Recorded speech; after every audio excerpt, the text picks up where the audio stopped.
Welcome to the Talkin' Texas Rangers podcast. I'm your host, Larry Leese. Today we're diving into the latest news, scores, and updates around Globe Life Field. But first, we'd like to thank our sponsor, Game Time. If you're looking for the best place to buy tickets to the Texas Rangers, Dallas Cowboys, or any of your favorite teams, you want to check out Game Time. A link to Game Time will be in the description. As always, if you use the link, you can actually support the show when you buy your tickets. Now on to our thoughts on Sunday's victory. It was a strange game. Marcus Semien led off the game by ripping a 95-mile-per-hour fastball to left field for what appeared to be extra bases and possibly a homer, only to see A.J. Pollock make a leaping catch at the fence for the first out. Semien would end the game 0 for 6.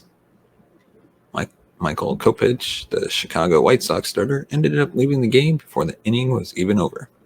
He reacted after throwing a pitch with 2 outs in the first, tried throwing a warm-up pitch after that, and then left the game being unable to continue. As it turns out, the issue was apparently a fluid buildup behind his knees, which is good for him. He is expected to make his next start. But it meant that the White Sox suddenly had no starting pitcher. Now that's a problem. So after having Reynaldo Lopez finish the first and handle the second, Tony La Russa had Johnny Cueto come out for the third inning. As you probably know, he is a starter. This was just his second relief appearance in the majors, ever. He also was a scheduled starter for Chicago on Monday, but faced with a taxed bullpen and a bunch of innings that needed to be pitched, La Russa apparently decided using Cueto a day early was the best choice. He ended up going 5 innings, so that worked out okay, I guess. Anyway, with 2 outs in the first inning, John Gray gave up a single, a walk, and a single to give the White Sox a 1-0 lead, leading to fears that he was going to be serving up another disappointing outing. Gray didn't give up another hit until the 6th. Didn't give up any runs the rest of the game, and ended up fanning 10 batters and 6 innings of work. So much happened in the game that Gray's outing may be overlooked, but he was very, very good. Gray was mostly a 2-pitch pitcher. Out of 102 pitches, he threw 50 fastballs, 47 sliders. And the 2 pitches were effective, generating 18 swings and misses. While Chicago had an average exit velocity off of him of just 80 miles per hour. It's been a rough beginning for Gray. His performance dropped his ERA in the year to 4.85. This was what the Rangers have been wanting to get from him. Chris Woodward had several relievers unavailable, and so went to Garrett Richards in the 7th inning to protect a 3-1 lead. No doubt in the hope that Richards could handle the 7th and 8th before passing things off to Joe Barlow in the 9th. A 6 and 3 was followed up by a single and a walk, but Richards induced A.J. Pollock to hit a grounder to the third base for a potential inning-ending double play. Ezekiel Duran couldn't field it, however, seemingly moving too quickly to try to turn the double play. And so that was it for Richards. Dennis Santana, who Woodward has tended to go to when he needs a fire put out mid-inning, was summoned. Santana promptly allowed a 2-run single, tying up the game. There was no more scoring until the 11th. As Santana finished up the 7th and pitched the 8th, while John King handled the 9th and 10th. The 10th inning saw the Rangers, due to the zombie runner on second in a tie game, where a run ends it, intentionally walk the leadoff hitter, Luis Robert, to set up the double play. Jose Abreu then hit it into a double play, so that worked out well. With a runner on third and 2 outs, Jake Berger was walked intentionally so that King could face Josh Harrison, which again worked out, with Harrison going down on strikes. The 11th inning appeared to be the Rangers' breakthrough. Nathaniel Lowe singled, sending zombie Jonah Heim to third. Ezekiel Duran ripped a 3-run home run to left field. A 3-run lead in extras. The Rangers would win now, right?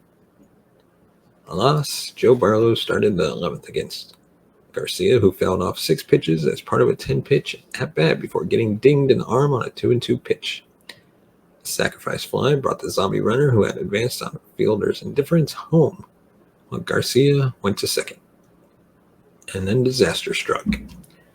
Eli White has not been great offensively this year. Eli White has, however, played great defense in the outfield. been great on the base paths, and at least hit enough such that his offense hasn't completely counteracted the value his defense and base running have provided.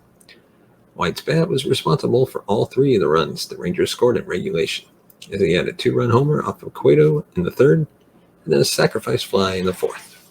With Adolis Garcia at DH, White was in center field, and Zach Rex was in left. With a 1 out in the ninth and the score tied, Sam Huff pinch hit for Rex. Huff reached on E5 and then was lifted for pinch runner Charlie Culberson. White and Simeon each flew out to end the inning, and Culberson went into left field. All of which is relevant to the catastrophe. Danny Mendick looped the ball into the gap in medium-deep left center. It was perfectly placed between Culberson and White, both of whom dove to attempt to play on it, resulting in a collision. The ball bounced away to the fence. Garcia scored. Mendick went to third. Culberson chased down the ball. White lay on the field in pain. After a couple minutes on the ground, White left the game while holding his right arm, which looked like it may have been broken in the collision. If that's the case, White is likely out until mid-August, and that is not good. Brad Miller, the last position player on the bench, had to come into the game, moving to right field, while Cole Calhoun shifted to center. A single brought home Mendick as a tying run, and everything sucked. Barlow retired the next two batters to end the innings. Adolis Garcia singled to start the 12th, putting zombie Corey Seager at third, and then stole second, eliminating the double play possibility. Cole Calhoun hit a sharp grounder right at Jose Abreu at first, vexing us all, as it was a ball on the ground in play, which we wanted so the runner could score. But because it got to Abreu so quickly, the runners couldn't move up. Jonah Heim came up next and quickly got down 0-2. I was frustrated and bitter at this point. The Rangers had blown a 3-run lead in extras. Eli White was hurt. Now Texas had runners on second and third and no one out, and weren't going to score, and Chicago would score in the bottom of the inning for a walk-off win. I could see it all, clear as day. And then Heim turned on a four-seamer up in the zone and ripped it into right field for a single. Seager scored. Adolis came home. The throw was in plenty of time, but catcher Zavala got turned around a bit, and Adolis essentially ran around him, eluded the tag, and was called safe, giving the Rangers an 8-6 lead. And the play was reviewed and confirmed. The last bit of wackiness came in the bottom of the 12th. Colby Allard, who, as the broadcast noted, hadn't pitched in 2 weeks, and that was for Round Rock, was asked as the last pitcher standing in the pen to preserve the lead. After fanning Abreu, Allard had Jake Berger at the plate. Berger hit a ball that was hard enough off the bat and in the air, and I was sure it would be a game-tying home run. My stomach sank. But nope. Berger got under it, and Culberson was able to settle under it in deep left field to make the catch. Luis Robert, the zombie runner, decided for some reason to tag up and go to third, even though there were 2 outs and he wasn't even the tying or winning run. Culberson threw to third. Robert made it to third in time, beating the throw. But in finishing his slide, he took his foot off the base. Duran, who had pawed the tag initially, followed up and got his glove on Robert again.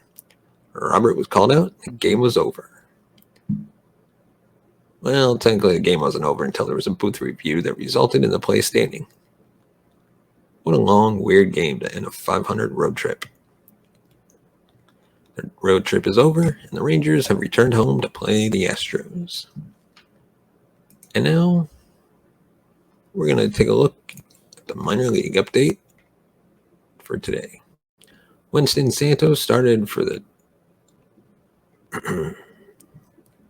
DEWDs and had not his best outing, as he allowed a pair of home runs in 5.2 innings pitched, with 7 runs total scoring against them. Alejandro Asunda had a pair of hits and a pair of stolen bases. Daniel Mateo had a pair of hits and 1 stolen base. Marcus Smith had a hit and a stolen base. Maximo Acosta had a hit, 2 walks, and a stolen base. For Hickory, Mason Englert started and went 5 innings, allowing a pair of runs while striking out 6 and walking 1. Evan Carter had a hit. Luis Angel Acuna had a hit, a walk, and 2 stolen bases. The Rough Riders had Jack Leiter start and go an inning, allowing 2 hits while striking out 1. Jonathan Ornelas was 3 for 4 with a triple. Justin Foscue and Dustin Harris each had hits. Cole Wynn started for Round Rock and had a better outing than he has been having of late, allowing a pair of runs in 4.1 innings pitched on 4 hits and a walk, striking out 4. Wynn threw 64 pitches, 42 of which were strikes. Jose Leclerc faced 3 batters and threw 4 pitches, with the results being a ground out, a single, and a catcher's interference. Jason Barr walked 3, struck out 3, and gave up a homer while allowing 2 runs and 2.1 innings pitched. DeMarcus Evans struck out 2 in an inning of work. Bubba Thompson had a walk and a double. Nick Solak had a walk and a single. Leody Taveras was not in the lineup, but the Round Rock game started before Eli White's injury, so it wasn't a matter of Taveras not playing, but because the Rangers needed a replacement on the roster for White. Let us know your thoughts on what you've noticed in the minor leagues this season for the Rangers. Leave a comment in the comment section below. Of course, let us know what you thought about our previous topic on Sunday's unusual victory. And before we move on, give us a thumbs up if you like our video. Hit the subscribe button and hit that bell notification button to be notified of future videos from Talkin' Texas Rangers. So without further ado, we move on to our Who's Hot, Who's Not list. The Texas Rangers had a very weird series in Cleveland. First, the forecast pushed Monday's game into a doubleheader on Tuesday, and the Rangers weren't ready for that first game, losing 6-3 after John Gray had a bad start. However, in the second game of the doubleheader, Taylor Hearn showed why he belongs in the starting rotation by coming out and getting aggressive against the Guardians. That was probably the best start he has had all season long to date, as the Rangers went on to win 6-3. Once again on Wednesday, rain in the forecast just had to be the center of attention in the last game of the series, causing a 2-hour delay. I don't blame the Rangers for losing the final game of the series 4-0.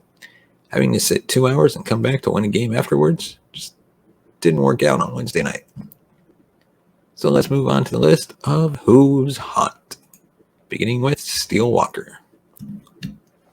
Let's start off with a player who's about to make the Rangers millions in merchandise. Steele Walker was called up for Sunday's game against the Seattle Mariners.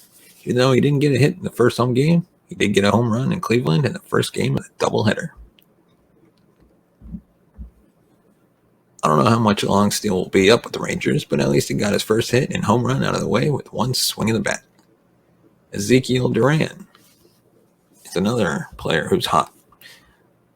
Another one of the top prospects in the organization got called up on June 4th after Josh Smith went down with a shoulder injury, which would be Ezekiel Duran, who was acquired in that Joey Gallo trade. Along with Walker, Duran also had a good week, getting his first hit and home run of his career. Then, Marcus Semien. Marcus Semien is trying to win over fans after signing that huge contract and had a great start to that effort this week. In 29 at-bats, Semien had 12 hits, including 5 home runs and 5 RBIs this week. Can't wait to see how he will do at home next week against the Astros.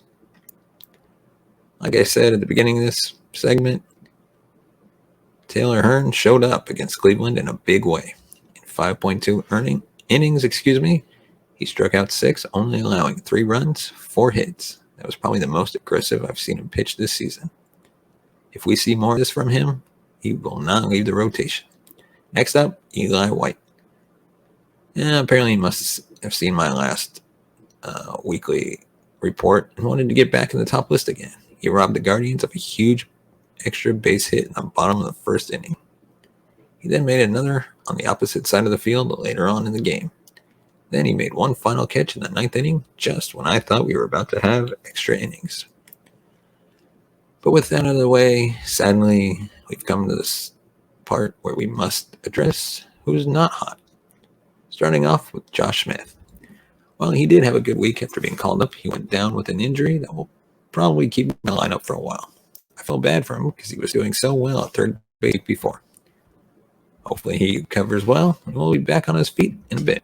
Next up, Matt Bush. When you blow a game late and give the other team the win, you will end up on the who's not hot list. Matt Bush had the opportunity to end the game against the Mariners on Sunday and blew that chance. Personally, don't know why he is still on the team anymore. Next up, Corey Seager. Seager had a rough week at the plate, striking out 6 times and only getting 5 hits. I expect more from Seager, considering the huge contract he signed with the Rangers during the offseason, but hopefully he can turn it around this week. Like we said, they just wrapped up a series against Chicago and now are currently in a series against Houston at home. And now we're going to rank potential 2022 All-Stars for the Texas Rangers. A lot of money was invested in this season's Texas Rangers roster. A whopping grand total of $500+ million went on the ledgers owners Ray Davis and Bob Simpson. While the Rangers won the offseason, the results have not been quite as good as people might have expected over 2 months into the 2022 season. They aren't too terrible either, though, as Texas finds themselves right in the mix for one of the 3 wildcard spots for now. A roughly average team won't produce many All-Stars at the end of the day, but the one or ones who could be representing the Rangers in Los Angeles in July aren't necessarily the ones you would have expected heading into 2022. Fan balloting is officially open for the Midsummer Classic, so let's rank the potential Texas Rangers representatives to Dodger Stadium next month.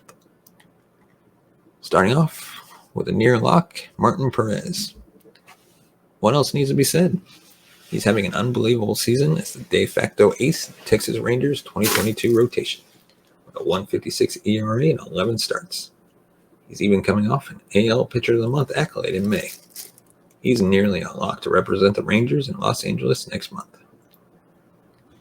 Fans don't vote for pitchers, but it would be hard for me to believe Perez isn't going to be selected for the AL roster, given that he's been one of the league's best to this point. A once top prospect in the Rangers organization, Perez is certainly pitching like that in his return to Texas. He's a new man and should crack the All-Star team for the first time in his 11-year career. Next up, in the mix, Jonah Heim, Nathaniel Lowe, Joe Barlow, Brock Burke, and Adolis Garcia. Of this group, Jonah Heim would be the most likely All-Star given his 792 OPS and 7 home runs, both of which rank among the league leaders at the catcher position. The only catcher with more long balls in the AL is Toronto's Danny Jansen, and he's also the only catcher in the AL who's been flat out better overall than Heim this season. With enough fan voting, I could see Heim making the All-Star team as a reserve. As for the others, Lowe is having a solid year, but solid isn't usually enough to win the day with fan voting. Barlow and Burke are pitchers,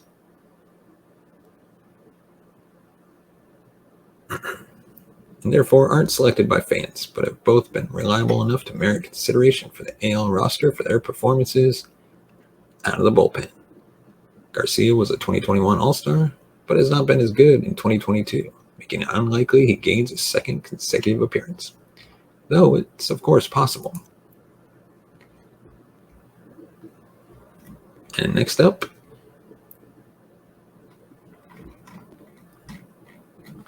we have probably not making the All-Star game.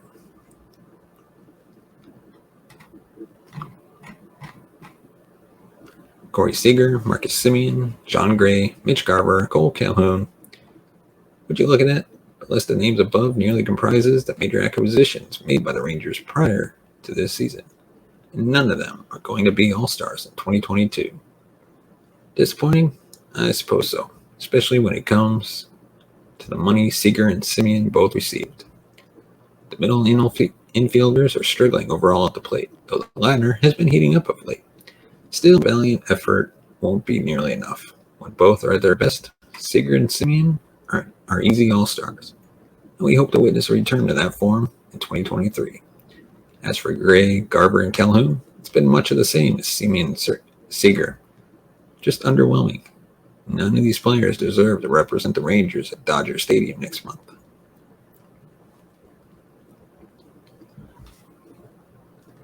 Let us know in the comment section below, who do you think should be on the Rangers All-Star? Or who should represent, I should say, the Rangers All-Stars. And as always, if you want to support the channel, you can buy us a coffee at buymeacoffee.com/TTRangers. Your support helps the channel grow, upgrade our equipment, bring in new hosts, be able to pay them, pay our writers. And as always, give us a thumbs up on the video if you like our content, subscribe to the channel, hit that bell notification button to be notified of future videos. And as always, thank you so much for watching and listening. We will see you next time.